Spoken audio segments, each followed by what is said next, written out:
Why is freedom so precious and so important? Because people can dominate and can control others for selfish reason.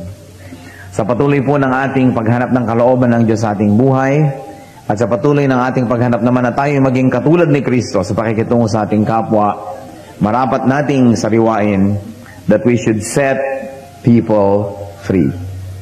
Set people free. Heavenly Father, we thank you for the privilege of being here today to worship you. We thank you, Lord, for the privilege of health, and thank you, Lord, for the privilege of freedom. Salamat, may kalayaan kaming lumapit sa inyo. May kalayaan kaming umawit, sumayaw, magbigay ng papuri, gumawa ng musika. Salamat at may kalayaan kami, Panginoon, na basahin ang iyong salita at pag-aral at ituro ito. Thank you, Lord, for the freedom of mobility that you give us. And thank you, Lord, for the many forms of freedoms that you allow us to enjoy. Now, Father, may you speak to us. Sa aming kagustuhan na lalong maging kawangis ng iyong anak na si Jesus, pakaturuan niyo nga po kami. Cleanse us from all our infirmities, cleanse us from all our sins, cleanse us, O Lord, from all things that may hinder your blessing. Wash us with the blood of Jesus. Turuan niyo po kami, Panginoon, lumapit sa inyo. At sa paglapit namin na ipaliwanag ang inyong mukha sa amin, pakita niyo sa amin ang aming kalagayan, turuan niyo nga po kami, ituwid, at kayo, Panginoon, ay madakila. Hinihiling namin na kayo ang maging tagapagsalita. We have not gathered to hear a human voice, but your voice. So we pray, Father, that you may speak to your people. Use your servant as your footstool. May we lift up your name. And in the name of Jesus, we reject and rebuke all work and all presence of evil. And we ask you, Holy Spirit, lead us, anoint us, empower us to hear and to see. We seek you, Father, confident that you hear, as we ask in Jesus' precious, beautiful, and mighty name. Set people free. At siguro sa umpisa pa lang, sa pamagat pa lang, meron na tayong mga taong naiisip na dapat nating bigyan ng ganitong regalo. Freedom. Who to set free? Sino ba ang dapat palayain? Sino ang dapat bigyan ng kalayaan? Unang-una, people that we manipulate, people we dominate, people we control for selfish reasons, for selfish gain, to suit our personal taste, our desires, and our agenda. The people who are under our influence and power, at kung ano man yung influence natin yan, maybe physical, maybe talagang malaki ang inyong katawan, at kayang-kaya nyong kontrolin yung mga nasa paligid ninyo, ang asawa nyo, kayang-kaya nyo talagang takutin, kung sino man yon. Maybe it's financial. Mga taong umaasa sa atin, binibigyan natin ng tulong, tinutustusan natin ang mga pag-aaral, binibigyan natin ng pambili ng gamot, ang pang-budget nila sa pagkain. People who are dependent on us can easily be controlled and manipulated. People who are under our social power. Maybe we are a social mover, and there are people who are dependent on our graces for their social mobility as well. And people who are under our emotional power.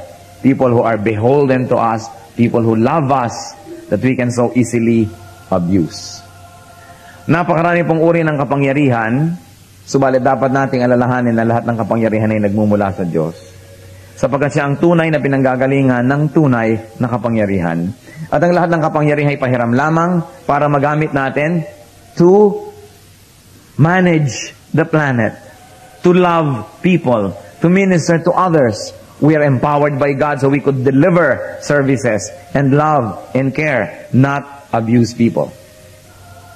But sadly, the God of this world has darkened the minds of many people, and we have learned to misuse power and influence. Life is God's premium gift to us. Life is God's most precious gift to us. But life, when lived against one's own will, especially if it is lived only to serve the will of someone else, becomes a waste. Bawat tao, bawat nilalang ay binigyan ng buhay. Ang buhay na ito ay marapat ipamuhay ayon sa kalooban ng Diyos. Kalooban na kanyang ipinapahayag sa pamamagitan ng pagbibigay sa atin ng iba't ibang mga spiritual gifts, iba't ibang skills, iba't ibang kakayanan, sapagkat niloob ng Diyos na sa mga kakayanan na yun, tayo mabubuhay. Binigyan tayo ng iba't ibang talino para yung talinong yon ang maging papel natin sa buhay, sapagkat hindi pwedeng lahat ng tao ay pare-pareho ng ginagawa, pare-pareho ng iniisip. Kaya binigyan tayo ng pagkakaiba-iba. That's why the gift of freedom for people to be able to be what they are, to be what God meant them to be, is one of the greatest gifts. Hindi yung hindi na nga marunong sa math, pinipilit pa natin mag-accounting. Hindi yung hindi na nga mahilig sa mga numbers, ang ipipilit mong kurso, engineering. The gift of freedom to choose one's course, dependent on one's talents and inclinations, is one of the greatest gifts we can give to our children and to people that we send to school. Na hindi ko mo tayo nagpapaaral, tayong matusunod kung anong dapat nilang pag-aralan, sapagkat matagal na tayong namatay, ay dala-dala pa nila sa buhay nila kung ano yung pinag-aralan nila, at kung yun ang naging trabaho nila, ay magiging trabaho nila habang panahon. Isa namang napakalaking kalungkutan na yung trabaho mo, hindi yun ang pinakamagaling kang pwedeng gawin. There was a time when I was wanting to shift. I was in agriculture, at gusto ko mag-shift sa MASCOM. Sabi ng tatay ko, give me one good reason why you should shift. So ko, isa lang math. Yun lang, isa lang ang math. Give me one more. Isa lang ang chemistry. Yun lang. So ko, that's everything. So niya, pwede ka naman mag-culture. Meron ka namang talent. Pwede mo namang gawin. Pwede naman talaga, Dad. Pwedeng pilitin. Probably, I'll only be a third-class agriculturist. Why don't you give me a chance to be a first-class something? Yung talagang gusto ko, yung naka-incline ako. Buti na lang sabi ng tatay ko, kahit ibang terminology, supportahan ka. Gusto mo palang ganito, di ganyan. Freedom. It's important. Pag ang buhay ng isang tao, ipinamuhay niya para lamang sa kagustuhan ng iba, kahit pa magulang niya yon, asawa niya yon, anak niya yon, sayang ang buhay niya. Kasi bawat buhay ay may itinakda ang Diyos na dapat maganap, dapat matupad, dapat mangyari. At bawat buhay ay binigyan niya ng kakayahan, ng talento, para yun ay mangyari. Kaya tinitingnan natin, ano bang kakayahan mo? Ano bang inclination mo? Kung saan ka ba naman nakahapay, edi doon bumuwal. Dahil doon talaga ang nature. Basta ang sinusunod natin, yung godly nature, hindi yung evil nature na sinusunod. Yung, kung creative ka, di sige, doon ka sa creative pursuits. Mahilig ka sa objective concerns, o ito ang dapat mong ginagawa. Kung ano din dapat ang ating kakayahan, yun ang trabaho. Nalulungkot po ako dahil napakaraming mga tao, parang hindi na yata madedevelop yung fullest personhood dahil sa trabaho napalagay sa kanila. Hindi ko naman nilalait. In fact, mabuting at may trabaho ang tao, pero nalulungkot din ako para sa mga taong halimbawa, yung nagbibigay ka ng ticket sa toll gate. Yung, okay, trabaho, kumikita tayo, pero may dumadating na malaking truck, ninenervyos ka, baka kasuyurin, baka hindi makapreno, at saka sa katagalan, baka humaba yung kaliwa mo ng kamay kasi yun lang ang gumagalaw, yung hindi na sila pantay. Siguro naman may nilikha pa ang Diyos ng mga ibang mga trabaho para sa Kanya. So siguro maganda, hindi yun ang permanent trabaho habang buhay. Yung mga habang wala lang, pero wala naman sigurong nangarap na yun ang maging trabaho. O yung mga takilyera halimbawa doon sa mga takilya ng sine, na ang init-init. Mabutit may trabaho at humahanga tayo sa mga tao nagtatrabaho kahit hindi yun ang gusto nilang gawin. Pero yun lang kaya ang kalooban ng Diyos para sa nila lang maire? Bakit siya binigyan ng kung ano-anong mga karunungan, kagandahan? Para lang ba doon?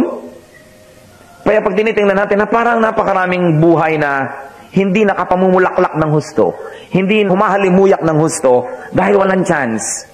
And this is one of the curses of poverty.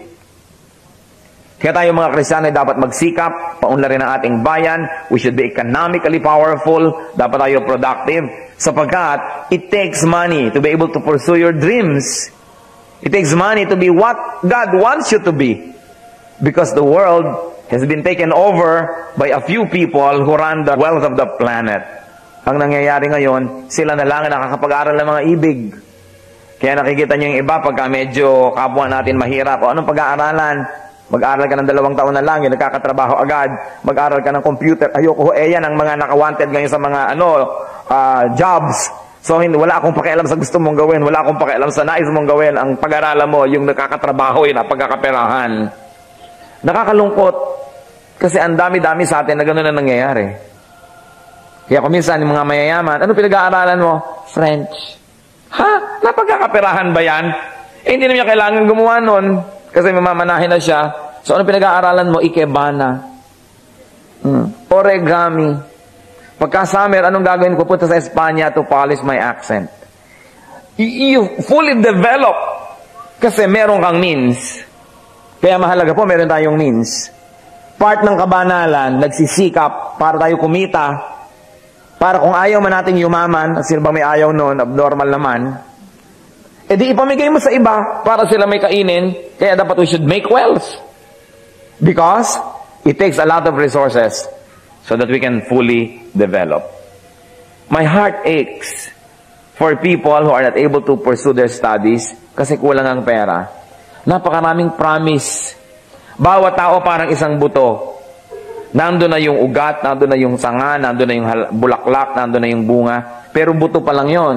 Kailangan yan maitanim sa mayamang lupa, madilig, maarawan, para magkatotoo yung promise, lumabas yung kanyang sanga, yung kanyang bulaklak, yung kanyang mga bunga. Pero ganong karaming tao, nakakamataya na lang, buto pa rin. O kaya tumubo, pero hanggang toge lang. Yun na. Kasi kulang sa resources. Wala siyang freedom. That's why I always encourage people to be economically powerful. Because you need money to be free. Kung wala ka namang pera, di obligado ka na pumapasok sa City Hall 8 to 5, araw-araw ng iyong buhay. Hindi na pwedeng gawin mo yung iba mong gustong gawin, na magpunta ka muna sa Russia at mag-aral ka ng architecture ng 6 na buwan. Magagawa mo ba yun? Kung wala kang means, that's why it's important. So the gift of freedom also entails with it a lot of hard work so that we can be free. Sabi ng isang kanta, a man must break his back to earn his days of pleasure. At dapat yun ay pinagsisikapan. I really ache for people who cannot be what God wants them to be just because they are impoverished. Ang dami-daming talented people that cannot use and develop their talents because they don't have the means.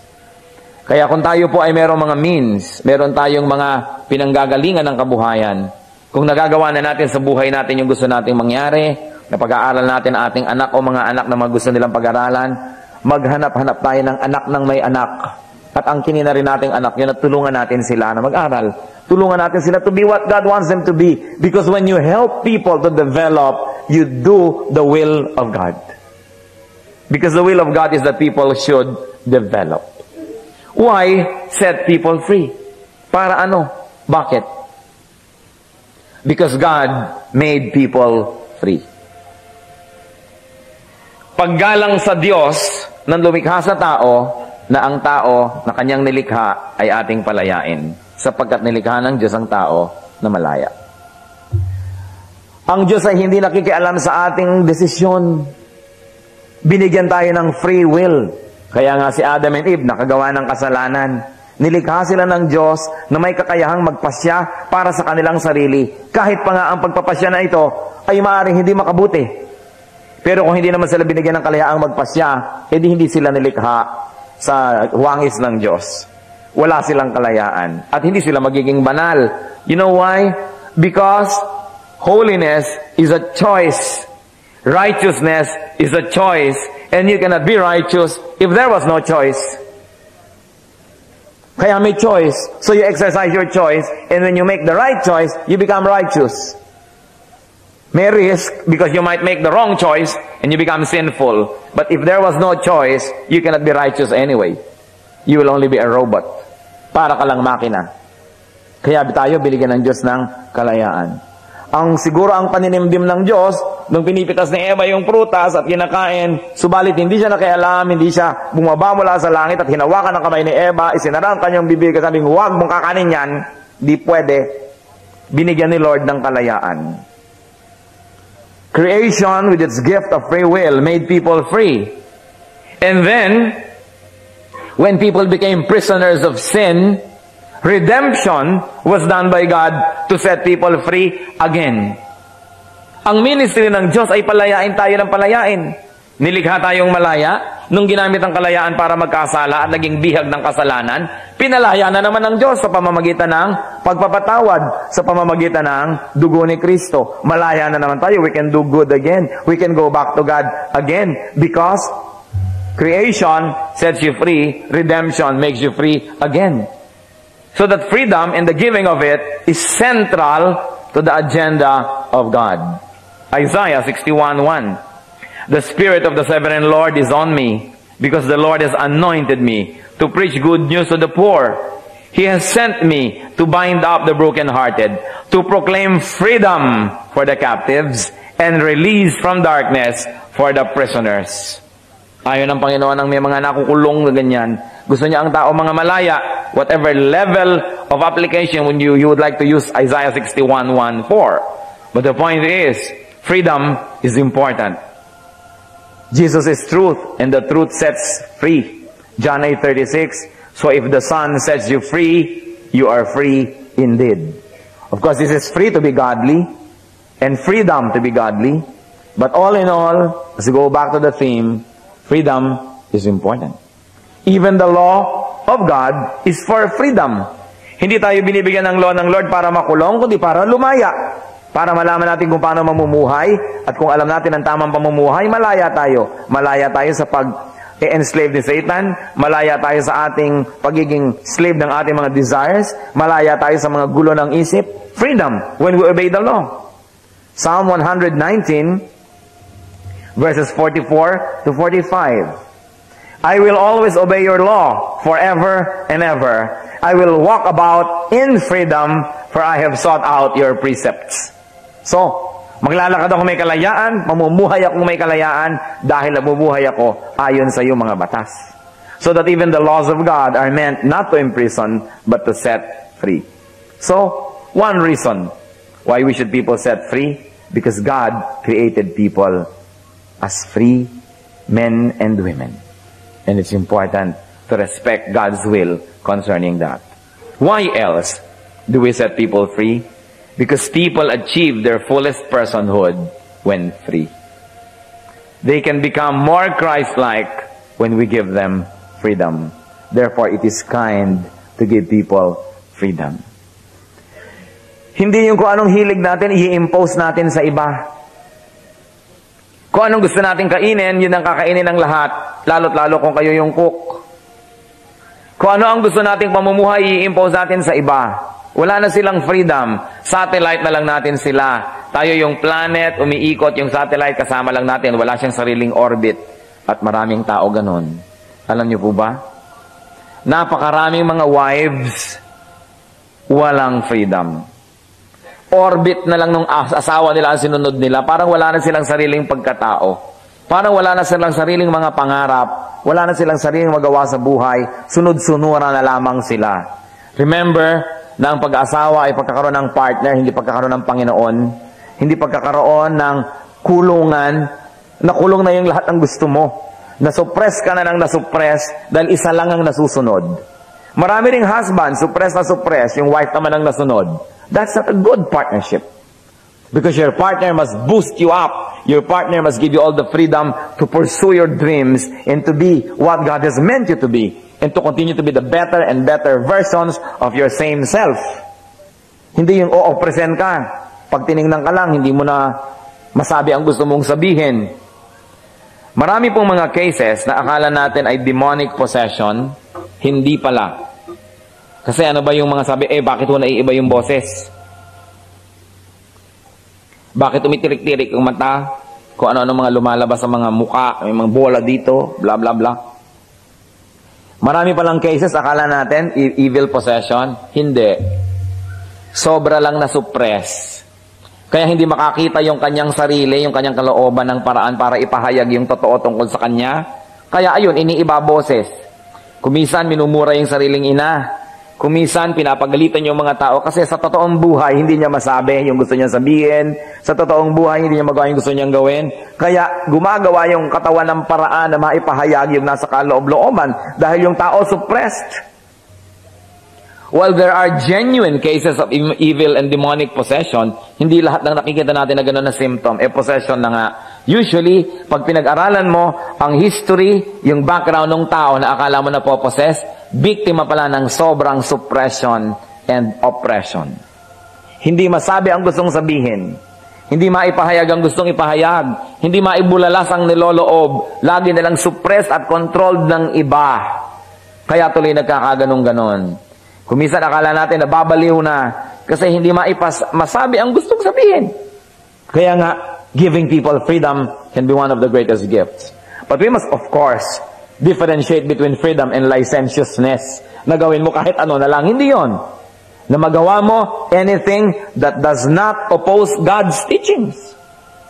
Halimbawa, gusto mo i-borrow may pink. Hindi naman pinagbabawal ng Diyos, di pink. Kaya lang, kung pumapasok ka sa bangko, siyempre may uniform yun. Di pag alis mo, after 5, mag-pink ka. Gusto mo yung buhok mo, nakatirek, di ba? Nakatusok, nakatumpok. Wala naman sinasabi ang Diyos tungkol dyan na immoral yung ganong ayos. Di gawin mo. Puro tayo kasi suppression. Even parents have a tendency to suppress their children, not for the sake of the children, but for the sake of their image in the community. Kailangan ganito kayo. Baka may masabi mga kapitbahay natin. Kaya alam nyo, pinakamaraming rebeldeng anak ng pastor. Paano ang mga tao, wala nang ginawa kundi expectin yung mga anak ng pastor ng perfection. Hindi na sila maging human. Kaya tuloy, okay, sunod ng sunod habang kaya, tapos biglang sumasabog, nagiging rebellious. Kaya nagiging problema. There was one time, ang anak ko isinama ko sa aking mga speaking engagement mula sa atin hanggang Gumabe, kung saan, sa Cavite. At noong nagsa-service, abay hindi na ito nakikinig, tayo halos ayaw tumayo at maliit pa, siguro 5 years old pa lang. At may ibang ginagawa, may kinukutkot. Ang sama ng tingin ng isang deacon, nung church na pinuntahan ko. Tumitingin pa sa akin parang, yan bang anak ng pastor? Bakit hindi yata nakikinig? Sabi ko, pang-5 service na niya yan. Pabayaan mo na. Napahiya tuloy dahil talagang ang higpit-higpit niya. Akala niya ipapagalitan ko yung anak ko. Pang-5 na naman, utang na loob. Kanina pa yan service ng service.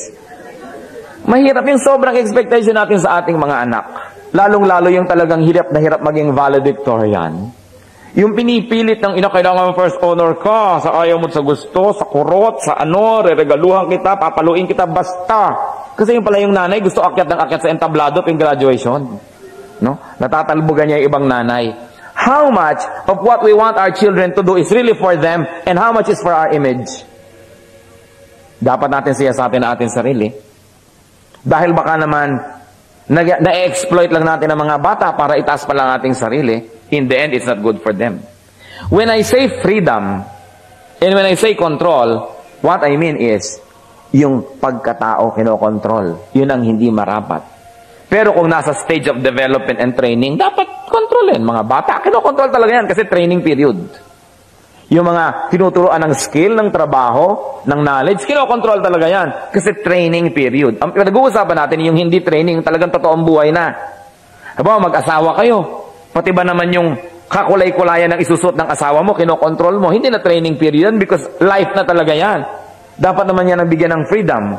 I have seen many wives that are too concerned about their social standing that they make fools out of their husbands. Correcting them in public, even in their mispronunciations. Correcting every behavior para lang masabi ng mga taong, uy, si Mrs. at least alam pala niya ang etiquette kahit hindi alam ni Mr. Iko-correct niya in public para lang mapatunayan niyang, alam ko actually yan. Kawawa naman ang mga asawa. Pagka naman nanigas ka, tumirik ang iyong mata at gumulong ka sa hagdan, ang dadampot sa'yo yung asawa mo, hindi naman yung publiko. Hindi yung concern ng asawa mo muna ang unahin mo bago yung publiko. Dapat yata tayong nag-iisip ng ganyan mga bagay. So we set people free because it is kind to set them free. Ano pa? You set people free because in the process, you become free yourself. Mahirap yatang magbantay ng kapwa. Mahirap mag-control ng kapwa. At kung ang ginagawa lang nila dahil under natin ng control, paano kung hindi na tayo nakatingin? Gagawin na nila yung gusto nila. Di habang hindi tayo nakatingin at wala tayo, kakaba-kaba tayo, iisip-isip tayo, hindi tayo mapalagay. Bakit hindi hayaan ang likas sa mga taong ito ang gawin nila? As long as hindi yun masama. We should not keep controlling people. What burden it is to control and watch over others. So, let people be different from you.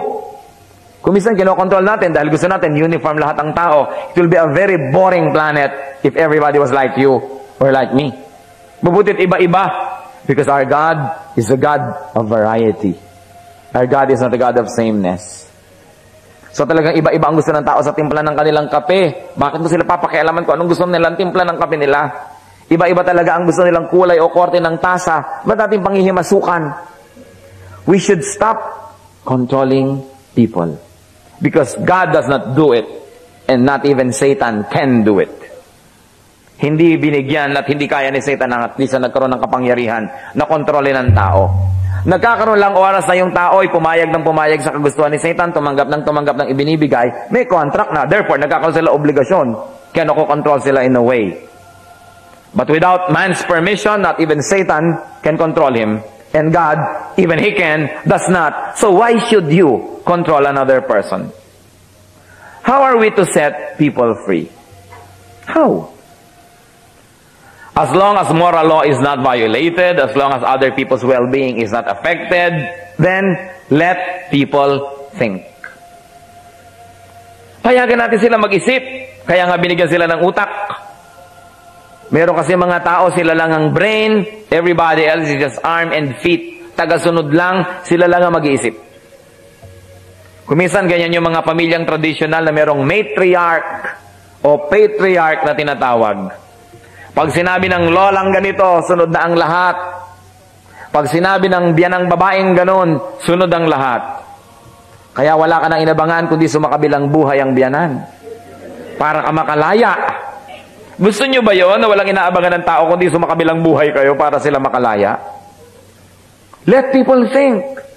It is a God-given privilege and even duty. Then let people speak. Payagan natin magsalita ang mga tao. Kahit pa nga ang sasabihin nila ay di sang-ayon sa ating mga pananaw. In fact, lalo pangat di sang-ayon, dapat nating lalong pakinggan. Kasi hindi naman common na kinig tayo, sumunod na nga tayo. Pero pag pinakinggan natin, pwede nating suriin, pwede nating salain, at pwede tayong mag-improve. Pwede mag-improve ang isang system, pwede tayong umasenso lahat. Or, after listening, you can say, 100% I reject, but at least I listen. Pero kailangan makinig. We should permit people to speak. Kaya nga binigyan ng Diyos ang lahat ng dila at labi para makapagsalita. Isa sa mga nakikita kong dahilan kaya maraming Pilipinong naaapi, sa workplace, lampas na oras, nagtatrabaho pa, di makakibo. Na-abuse na. Pumasok na nurse sa isang ospital, pinaglilinis ng bubong ng building, naglilinis na rin. Hindi makakibo kasi hindi tayo tinrain kumibo. Tuwang-tuwa ang mga magulang, uy, marunong na siya magsalita. Sabi mo, papa, uy, papa, marunong na. Sige, A, B, B. Ngayon, nung ma-eloquent na, huwag kang sasagot. Huwag kang magsasalita. Huwag kang kikibo. Train na train tuloy tayo na kim-kimi na lang sa loob ang ating iniisip. Inaapi ka na, reklamo ka ng reklamo sa kapwa mo api. Tayo ginaganito, pagdating, good morning, sir. So, hindi tayo sanay magsalita doon sa may authority. Kasi ang mga magulang natin na may authority, tinuturuan lang tayong huwag kikibo. Sa palagay ko, mabuting kumibo. Basta ang pagkibo ay magalang, nasa tamang oras, nasa tamang lugar, at submissive pa rin. Matapos mong kumibo sa magulang mo, nagbigay siya ng desisyon, sunod ka kasi anak ka. Pero, bigyan ka man lang ng pagkakataon magsalita. Maraming Pilipina naaapi. Kumisan inuuwi na lang sa ating bayan, nakaataol na, o kaya may mga pasapasa, nakatulala, inahanap si Crispin. Pero, hindi nakakibo. We should allow people to speak. Kahit si Moses speaks before God, kahit si Job, yung kanyang mga nilalaman, sinabi niya, at hindi naman sila pinagalitan dahil nagsalita sila. Dahil, sabihin nyo mat hindi, alam naman ng Diyos yung kalooban natin. Ang pinagkaiba lang na sabi mo. Kaya importante. And then, let people act. Let people move. Let people do what they want. As long as what they want is not immoral. Hindi yung control na control natin sila. Let people be themselves. Mga anak natin, iba-ibang ugali. Iba't iba ang paraan. Hindi pwede magkakamuka. Hindi pwedeng pilitin mong magkakamukha sila ng gagawin, magkakamukha sila ng sasabihin. We should respect individuality. Why? Because God who created them as individuals.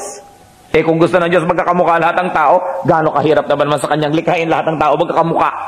Pare-pareho ng ugali, pare-pareho ng gusto. Pero because God is a God of variety, iba-iba rin ang tao. In fact, I think we will enjoy life better, we will enjoy life more, if we're going to appreciate differences among people. Nasalamat na lang di ko kayo lahat kamukha. Salamat na lang hindi ko kayo kaugaling lahat because it would be a very boring existence. Salamat may mga surprises. Sila yung props para sa ating mga pangarap, sa ating sariling buhay. So do not impose. Satan possesses. God sets free. Satan destroys. John 10:10, referring to the devil, the thief comes only to steal and kill and destroy.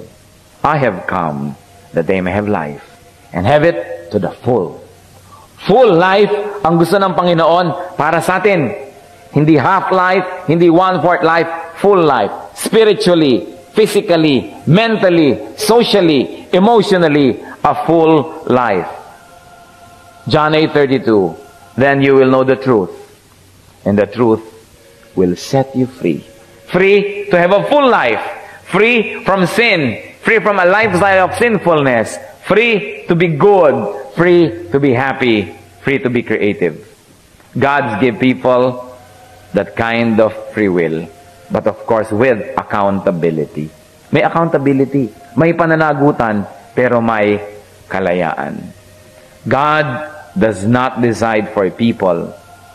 Satan cannot decide for people. So why should fellow persons decide for others? Anong ginagawa natin? Nagbibigay lang tayo ng payo. Yung mga iba nagpapayo, pagka ito na uli yung may problema, ayoko na magpayo sa'yo, hindi ka naman sumusunod sa akin. Hindi naman ibig sabihin ng payo ay sundin ka eh. Ang payo ay, sa palagay ko, ito ang cause ng problema mo. 1, 2, 3. Sa palagay ko, ang mga pwedeng solusyon dyan, 1, 2, 3, 4, 5, 6, 7, 8, 9, 10. Then you choose. And I'll pray for you that you make the right choice. Pero hindi pag pinili mo, hindi kontra sa payo, kung ayoko na sa'yo. Hindi ka na ibig sabihin ng payo. Ang payo, kung baga magulo yung buhok, sinusuklay lang natin. Kung magulo yung kanyang isip, sinusuklay natin yung sitwasyon para lalo niyang maunawaan. Pinapanalangin natin siya, nagbibigay tayo ng mga suggestions, pero siya pa rin ang magde-decide. Napakahalaga nun. Kaya mahalaga that we should set people free to make their decisions. That people should inspire, instruct, and suggest, but should not decide for others. Except if the subject is incapable. Maybe sobrang bata, o may kasampansanan, hindi makapag-isip, o sobrang matanda na, doon pwede siguro. But unless that is the case, we should set people free. When we set people free, we are also set free. Mga kapatid, do not let people dominate you. Your life must be lived by you, not by others. Huwag kayong padumina sa iba. Kay asawa, kay magulang, kay anak, kay ninong, kay ninang, kay may utang na loob tayo, kay wala. Magbayad-bayad tayo, suklian natin ang kanilang mga kabutihan, pero hindi ibig sabihin ipeprenda natin sa kanila ating pagkatao at ang ating kinabukasan dahil lang may utang na loob tayo. Dahil ba't ka pa nagkautang na loob kung pagkatapos nun mawawalan ka na ng sariling buhay dahil susunod ka na lang sa kanya habang panahon? Maraming paraan ng pagbabayad-bayad ng utang na loob. Maaaring hindi nababayaran ng buo, pero hindi kailangang ibayad ang iyong mga pangarap, hindi kailangang ibayad ang iyong sarili dahil lang doon. Merong paraan para doon. Tungkulin mo sa iyong sarili at tungkulin mo sa Diyos na mabuhay kung paano ka nilikha ng Diyos at nang matupad kung ano yung kanyang nilalayon na maging pamumuhay mo. So titingnan mo kung paano ka nilikha, anong dapat mong gawin to improve, but live your life. Don't let other people live your life for you.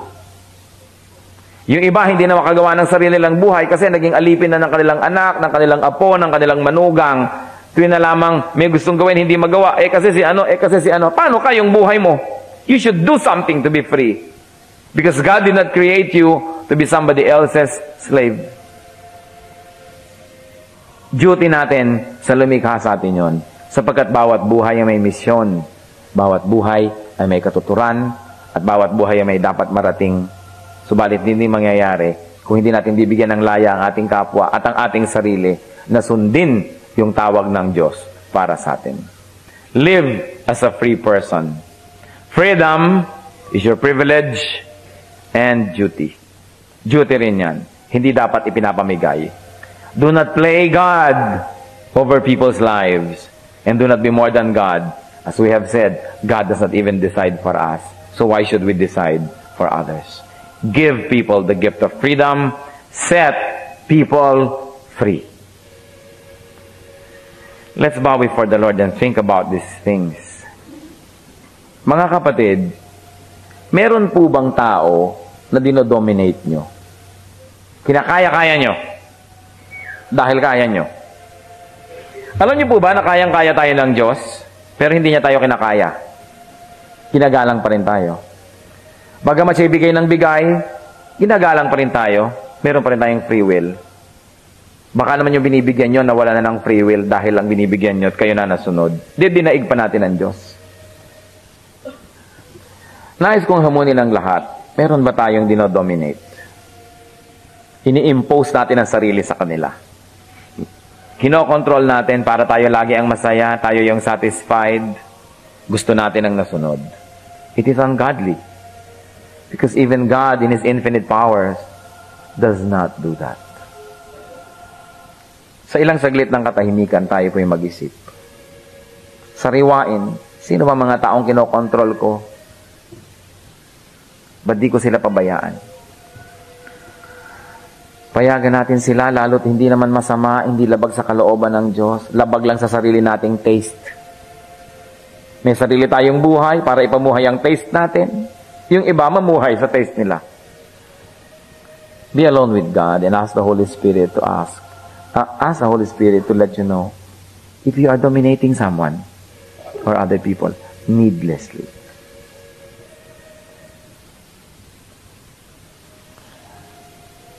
Ipakita nyo nga sa amin, Panginoon, kung kami lumalampas sa hangganan bilang tao at kami nagdiyos-diyosan sa buhay ng iba. Kayo na Diyos mismo, di nyo kami kinokontrol. Lalo naman kami walang karapatang mangkontrol ng iba. Turuan nyo kami, Lord, na makapagbigay ng magandang halimbawa, makapagbigay ng mga panukala, mga suggestions, pero huwag namin ipilit ang aming sarili sa iba. Kahit pa asawa, anak, magulang, kaibigan. Turuan nyo kami, Lord, to set people free.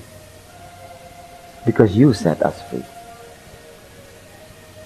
At sa amin po ngayong pananahimik sa iyong presensya, ipakita mo rin nga po, Panginoon, kung kami na may pumapayag at sunod-sunuran na kontrolin ang iba. Turuan mo kami, Lord, na maging malakas. Economically, emotionally, socially. Para hindi kami maging umaasa lang sa iba. At nasa gayon, hindi kami mapilitang sumunod na lang ng sumunod. Turuan mo kaming tumindig sa aming mga sariling paa.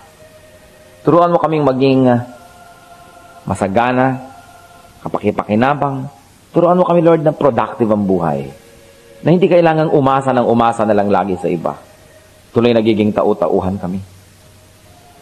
Pakita mo sa amin, Lord, yung dignity na ibinigay mo sa tao na dapat ay nasa aming lahat. Turuan mo ang mga kapatid ngayon, Panginoon.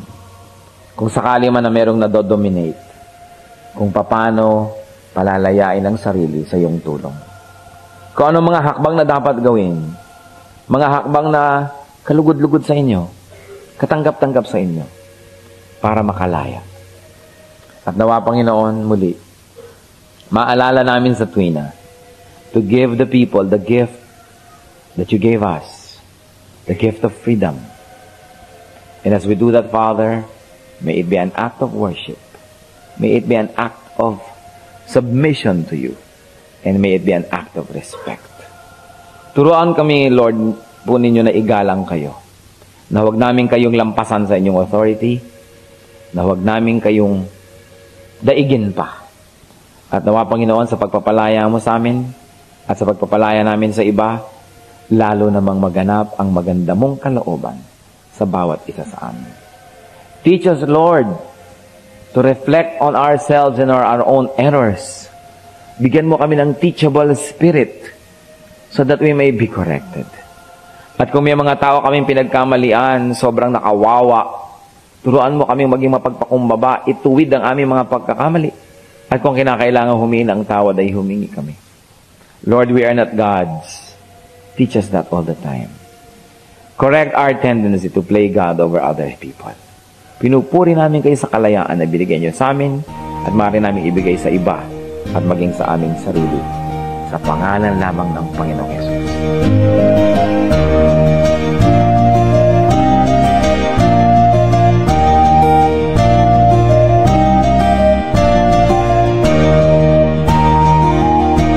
Ang katatapos pong mensahe ni Kuya Ed Lapiz ay pinamagatang Set People Free.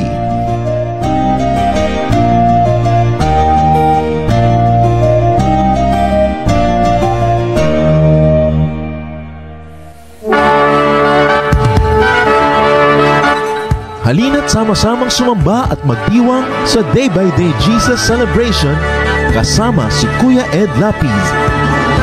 Bulwagan ng Panginoon, PICC, one Sunday a month, Philippine International Convention Center, Rojas Boulevard, Pasay City.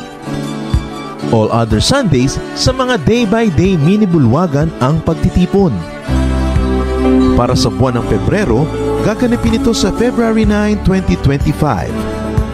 8 a.m. ang First Jesus Celebration, 10 a.m. naman ang Second Jesus Celebration. Para sa iba pang detalye, bisitahin ang ating official Facebook page, Day by Day Friends.